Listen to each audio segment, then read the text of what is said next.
जय Hind defence lovers. आज की टॉप हेडलाइंस कुछ इस प्रकार है। नॉर्थ टेक सिंपोजियम में देखिए भारत की कुछ advanced drone capabilities. Adani defence ने भारतीय सेना को डिलीवर किए UAV launch precision guided munition और अग्नि का एफपीवी कामिकाज़ी ड्रोन। महिंद्रा ग्रुप ने भारतीय सेना के लिए इंट्रोड्यूस करी थार रॉक्स बेस्ड एक नई एटीवी। भारत की upcoming nuclear power attack submarine होगी बेहद ही एडवांस्ड।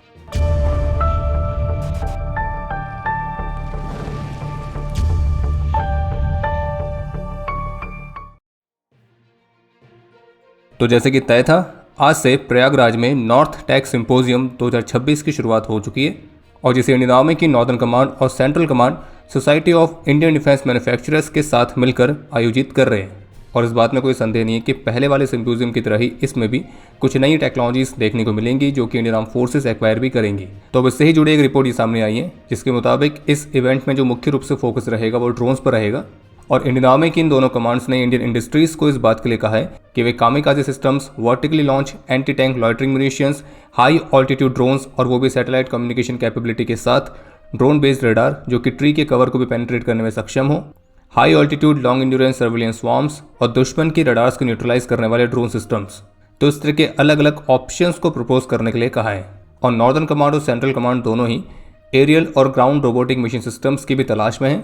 और आर्मी की इन रिक्वायरमेंट्स को देखते हुए भारत की जो ड्रोन स्टार्टअप है आईजी डिफेंस, तो वे भी अपने 2 फ्लैगशिप सिस्टम्स को इस सिंपोजियम में डेमोन्स्ट्रेट कर रहे हैं, जिसमें से एक है काल नाम का लॉन्ग रेंज स्ट्राइक ड्रोन और दूसरा है ज्वाला नाम का रैपिड रिस्पॉन्स मिसाइल प्लेटफॉर्म।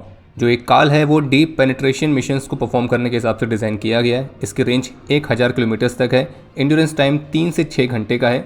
और वहीं जो ज्वाला है वो एक शॉर्ट रेंज का मिसाइल सिस्टम है जिसे हाई स्पीड और हाई एक्यूरेसी इंगेजमेंट्स के हिसाब से डिज़ाइन किया गया है और ये अलग अलग टेरेन्स पर डिप्लॉयमेंट के लिए बहुत ही कमाल की फ्लेक्सिबिलिटी ऑफर करता है।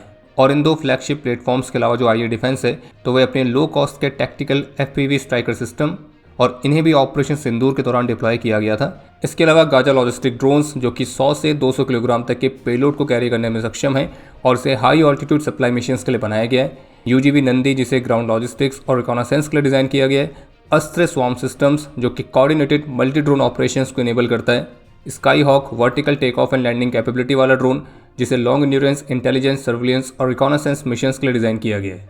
और इसके अलावा जो आईजी डिफेंस है वो एंटी ड्रोन सॉल्यूशंस भी ऑफर कर रही है जो कि electronic warfare, RF detection, countermeasure systems, इन सभी की कॉम्बिनेशन के साथ आता है। इंडियन आर्म फोर्सेस के लिए महिंद्रा ग्रुप ने अपने एक नए एटीवी यानी कि ऑल टेरेन व्हीकल को इंट्रोड्यूस किया है जो कि mission grade protection, gun mount, complete under body protection, tandem tyre carrier configuration, windshield protector, तो इस तरह के अलग अलग फीचर्स के साथ आती है और इसे भारत के एक डाइवर्स टेरेन में इस्तेमाल करने के हिसाब से डिज़ाइन किया गया है। और भारत की सिक्योरिटी फोर्सेस के लिए इंट्रोड्यूस की गई ये महिंद्रा की थार रॉक्स पर आधारित ऑल टेरेन व्हीकल है। इसके अलावा एक अपडेट यह है कि अडानी डिफेंस ने भारतीय सेना को UAV launched precision guided munitions यानी कि यूएलपीजीएम और अपने अग्नि का VTOL-1 एफपीवी कामिकाज़ी ड्रोन्स सप्लाई किए हैं जिन्हें भारतीय सेना ने इमरजेंसी प्रोक्योरमेंट पावर्स का इस्तेमाल करके लिया है। इसमें से जो यूएलपीजीएम यानी कि UAV launched precision guided munition है तो उन्हें डीआरडीओ और Bengaluru based private firm new space research and technologies ने कोलैबोरेशन के तहत विकसित किया था और इनकी मैन्युफैक्चरिंग डेवलपमेंट कम प्रोडक्शन पार्टनर प्रोग्राम के तहत अडानी डिफेंस इन एरोस्पेस और भारत डायनेमिक्स लिमिटेड ने करी है।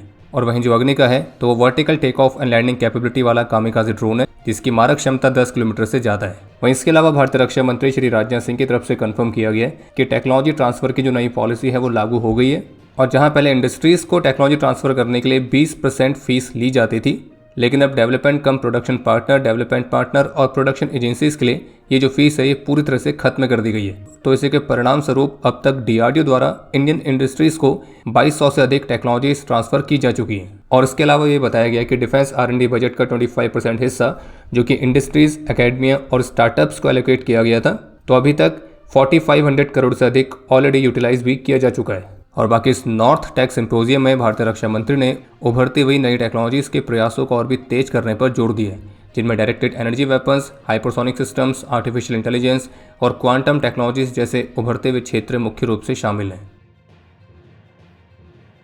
तो जैसे कि अभी कुछ समय पहले भारत के chief of defence staff general Anil Chauhan की तरफ से कंफर्म किया गया था कि जो थिएटर कमांड्स को बनाने वाला प्रस्ताव है वो ऑलरेडी रक्षा मंत्रालय के सामने सबमिट किया जा चुका है और अब इसी के तहत आज सोमवार को सीडीएस की तरफ से कहा गया कि इस महीने यानी कि मई के अंत तक इंडियन आर्म फोर्सेस के लिए जॉइंट ऑपरेशन सेंटर ऑपरेशनल हो जाएगा।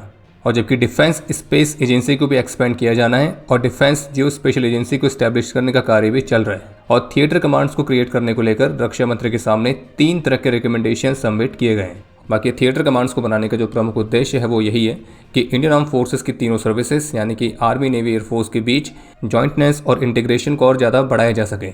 और करीब 8 वर्टिकल्स में इस इंटीग्रेशन पर कार्य चल रहा है, जिसमें शामिल है operations and intelligence, capability development, communication and information technology, logistics, training, maintenance, support, human resources, administration और लीगल। इसके अलावा कुछ ऐसी रिपोर्ट्स देखने को मिली हैं कि भारत के जो upcoming nuclear powered attack submarines हैं और इस तरह के 2 सबमरीन्स को बनाने का क्लियरेंस ऑलरेडी मिल चुका है, जबकि योजना 6 को बनाने की है, लेकिन फिलहाल अभी 2 के लिए क्लियरेंस मिला है और इसे प्रोजेक्ट 77 के तहत बनाया जा रहा है। तो ये जो न्यूक्लियर पावर अटैक सबमरीन्स हैं तो ये अपने साथ 1000 किलोमीटर से अधिक की रेंज वाली करीब 24 क्रूज मिसाइल्स को कैरी करने में सक्षम होगी और भविष्य में ब्रह्मोस-2 जैसे हाइपरसोनिक वेपन्स भी इसमें इंटीग्रेट किए जाने की संभावना है। बाकी अभी तक जो रिपोर्ट्स आई हैं उनके मुताबिक ये जो सबमरीन्स हैं ये 2036 तक भारतीय नौसेना की सर्विस में औपचारिक रूप से कमीशन होनी है।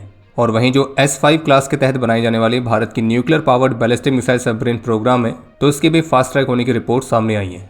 और आपको बता दें कि जो S5 सीरीज की nuclear powered ballistic missile submarines होंगी तो वो अभी मौजूदा अरिहंत क्लास की सबमरीन्स की तुलना में साइज में 2 गुना बड़ी होंगी और उम्मीद है कि 2030 के अंत तक इनकी कमीशनिंग हमें देखने को मिल सकती है। और ये अपने साथ K5 से लेकर K6 जैसी सबमरीन लॉन्च बैलिस्टिक मिसाइल्स को भी कैरी करेंगे।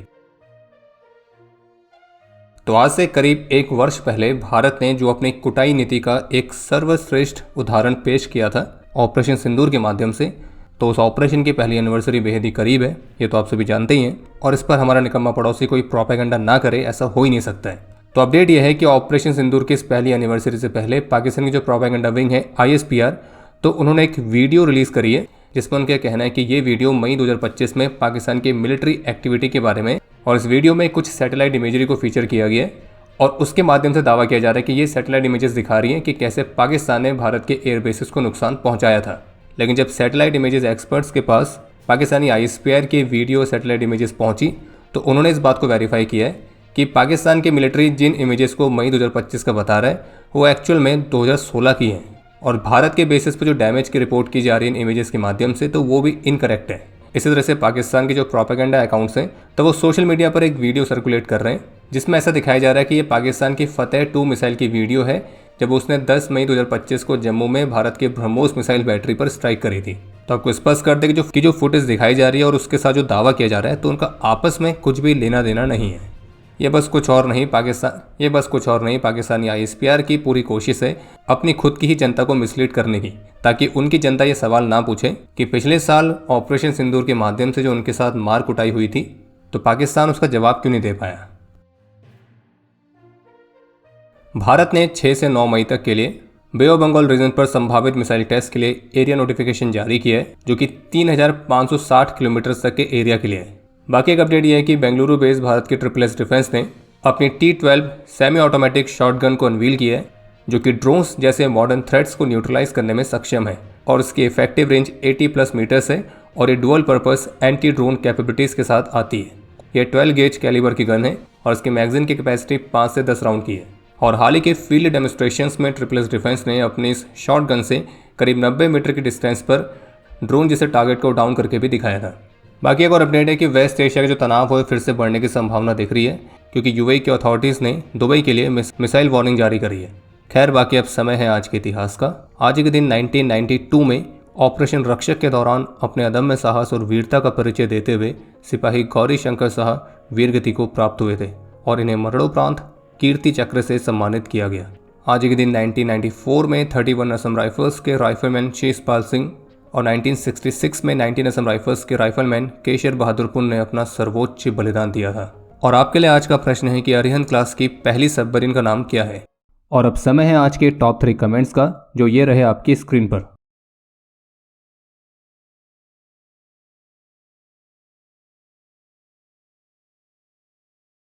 उम्मीद है आपको आज का एपिसोड पसंद आया होगा। पसंद आया तो वीडियो को लाइक करना ना भूलें। आपके कोई भी सुझाव या सवाल हो तो उसके लिए कमेंट सेक्शन ओपन है। और अगर आप डिफेंस रिलेटेड और भी एक्सक्लूसिव कंटेंट में दिलचस्पी रखते हैं तो आज ही प्ले स्टोर से डिफेंस स्क्वाड की सुपर ऐप को डाउनलोड करना ना भूलें। और अगर आप चैनल पर पहली बार आए हैं तो squadron.in पे जाके हमारे नए डिज़ाइंस को भी चेकआउट जरूर करें।